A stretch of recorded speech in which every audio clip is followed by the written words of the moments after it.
Tory kamikaze Brexit blasted by left claiming it will finish what Thatcher started.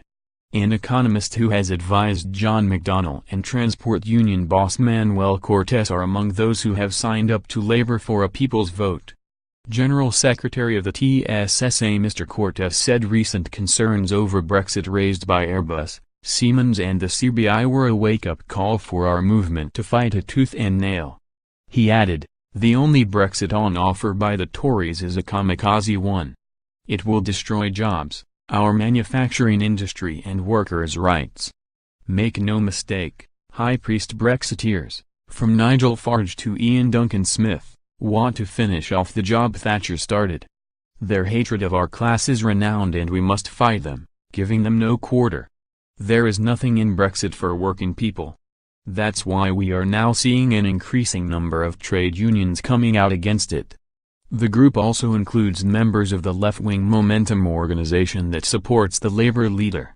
It wants the Labour Party to put clear distance between it and the Conservatives by supporting a people's vote on the final Brexit deal. It will then campaign for a public vote on the deal, with an option to stay in the EU should voters reject it. The group says that its first priority is the election of a radical Labour government. Anne Pettifer, who was appointed by Mr Corbyn in 2015 to a panel of experts advising Labour on economic policy, is also a supporter of the group. So too is Momentum member Michael Chesham, who worked on Mr Corbyn's second leadership campaign. Mr Chesham said, "We have no interest in undermining the current leadership, quite the opposite.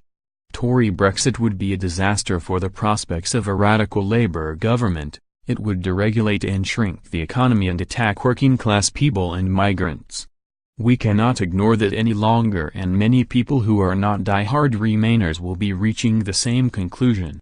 The group also describes the Norway-style deal after Brexit as untenable and argues that the effects of Brexit would make the prospects for a socialist Labour government much worse. It comes after tens of thousands of people from across the political spectrum marched in London on Saturday calling for a people's vote on the final Brexit deal.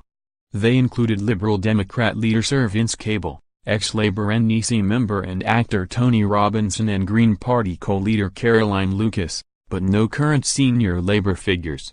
The crowd at Saturday's march could be heard chanting "Where's Jeremy Corbyn?" But the Labour leader was in Jordan visiting refugee camps.